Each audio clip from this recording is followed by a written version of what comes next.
Hey y'all, it's Miss Flores. So on Friday, we were learning how to add fractions with different denominators using models, using fraction strips. And today we are going to be subtracting. So that's basically about finding the difference between two fractions. So let's look at our first question. So our first question says that Mario fills a hummingbird feeder with 3/4 cup of sugar water on Friday. On Monday, Mario sees that 1/8 cup of sugar water is left. How much sugar water did the hummingbirds drink? So I'm doing the problem 3/4 minus 1/8. 3/4 minus 1/8 looks like this. So we have our original amount, which was 3/4, and we took away 1/8. We're trying to find the difference here. So this is what a subtracting problem using fraction strips and models would look like. So if I've got 3/4 minus 1/8, 3/4 minus 1/8, just like with addition problems, we need to have a common denominator, right? We need to have a common denominator. Well, if I list my multiples for 4 and 8, right, I can list them over here. We've got 4 and we've got 8. Well, 4's got 4. 8. Well, 8's already a multiple of 8, right? So our least common denominator is going to be 8s. So since I'm trying to answer my problem in 8s, I would put however many 8s fit in this difference is going to be my answer. So let's drag and drop some 8s. So we've got 1, 2, 3, 4, 5. 5 eighths, 1, 2, 3, 4, 5. 5 1/8 pieces fit into my difference box, which means that my answer would be 5/8. That the hummingbirds drank 5/8 cup of sugar water over the weekend. And that is subtracting using fraction strips. So we still have our one whole at the top for reference, just to show that we are dealing with numbers that are less than 1.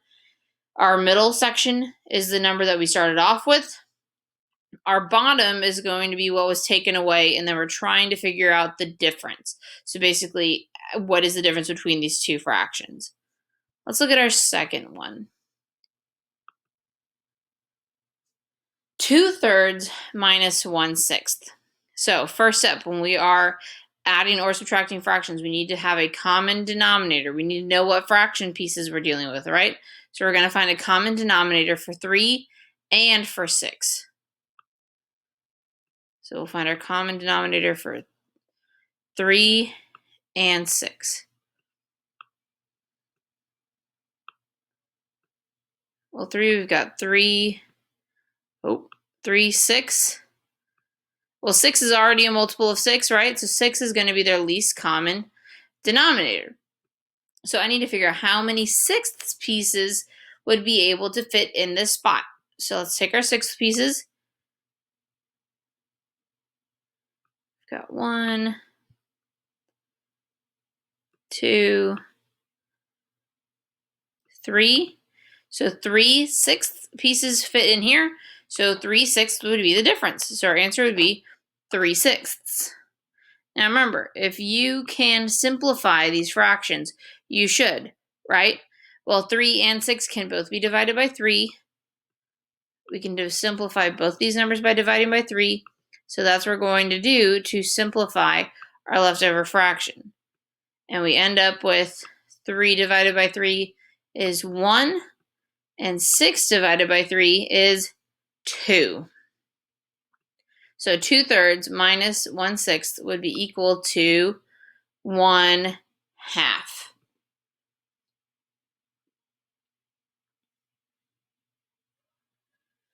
Let's look at our next one. We've got 3 more before we look at our assignment for today. All right, 7/10 minus 2/5.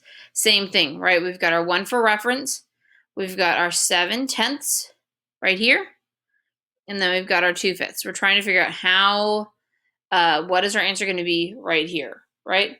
Well, if you notice, you can see that like if this lines up with 1, 2, 3/10, right? So you can kind of use that as a hint.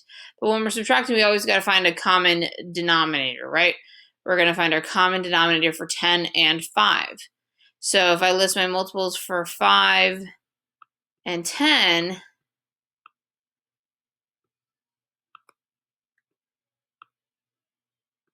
I can see that 5, 10, the 10 is a multiple for both of them, right? 10 is a multiple of 5, 10 is also a multiple of 10. So we're going to figure out how many 10th pieces can fit in this spot. So we're going to drag our pieces. We can fit 1/10, 2/10, 3/10 in this space. So since the difference between them is 3/10, my answer is 3/10. And remember, if you can subtract, you should, or I'm sorry, not subtract. If you can simplify, you should simplify. But 3 is prime. 3 can only be divided by 3. 10 cannot be divided by 3. So 3/10 is in simplest form. Let's try our next one. We've got 2 more. 5/6 minus 1/2. So I'm sure y'all know the drill at this point. When we're subtracting or adding, we always have to find our common denominators first. So we're going to find our common denominator of 6 and 2. Well, 6, we've got 6, 12, 18. 2, we have 2, 4, 6. 6 is what is going to be their least common denominator. It is the first multiple that they share. So we need to figure out how many 6th pieces go in this spot, right? So I'm going to drag my 6th pieces to figure out how many can fit right here. We've got 1. We've got 2. That means that 5/6 minus 1/2 is equal to 2/6.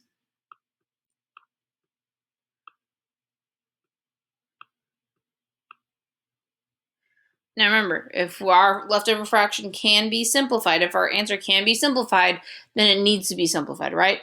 2 and 6 are both even numbers, meaning they can both be divided by 2. So we're going to divide both these numbers by 2 to get our simplified answer. Well, 2 divided by 2 is 1. 6 divided by 2 is 3. So 2/3 was equal, 2/6 was equal to 1/3.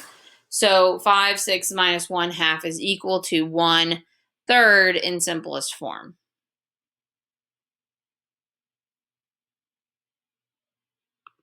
All right, our last question before we look at our assignment. All right, we got a word problem. Annette is making a fruit drink that calls for 3/4 cup of lemon juice. She has 1/2 cup of lemon juice. How much more lemon juice does Annette need? So we're doing 3/4 minus 1/2 to figure out that difference of lemon juice that she needs, right? So if I'm dealing with fourths and halves, I need to find the least common denominator of 4 and 2, right? So we're going to list our multiples for 4, list our multiples for 2. Well, 4, we've got 4, 8, 12. And 2, we've got 2, 4. So 4 is going to be their first multiple that they both share, right? 4 is their least common denominator. So that's what we're going to put here. We're going to try to figure out how many fourths can fit in this spot, their difference. So we're going to take our 1/4 piece, see if it fits. It does. So since only 1/4 piece fit right there, that means our answer is 1/4. 1/4 cannot be simplified because it has 1 as its numerator. 1 can only be divided by 1. Dividing by 1 doesn't simplify anything. So 3/4 minus 1/2 was equal to 1/4. So let's go ahead and look at y'all's assignment for today. So here's y'all's assignment for today. It looks very similar to what was covered in our video lesson, but there are only 10 problems that you have to do. There are a couple word problems and a couple just normal subtraction problems. So all of these questions will have your model right here, right? You've got your one whole for reference, your first number minus your second number, your first fraction minus your second fraction. You are trying to figure out the difference using your answer tiles. So your answer tiles kind of give you a hint for what their common denominator is already. And then you'll just type in your answer here at the top, just like how it was on Friday's assignment. Make sure that if your answer can be simplified, that it is being simplified. That's what we need to put here in our answers, our simplified answer. So you can type your numerator, type your denominator. You notice that this only has a numerator and denominator, no whole number, because if you notice, our one whole for reference, nothing in here is exceeding one whole, right? We can look through all these. Nothing is exceeding one whole, so all of our answers are going to be proper fractions, just a numerator and denominator, right? So we've got 10 problems that y'all are going to do on your own using the answer tiles, just like Friday's assignment, very similar to Friday's assignment, except for now, instead of figuring out what they are together, you are trying to find their difference. Their difference is what is in this little kind of dotted line box on each of these questions. You're trying to figure out how many pieces fit in here and then answer it with that fraction in simplest form. All right, y'all, we will go over this assignment and whatever questions y'all want to see done on this assignment when we meet back up later today. And let me know in the comments if y'all need anything, okay? Have a good day, guys. Bye.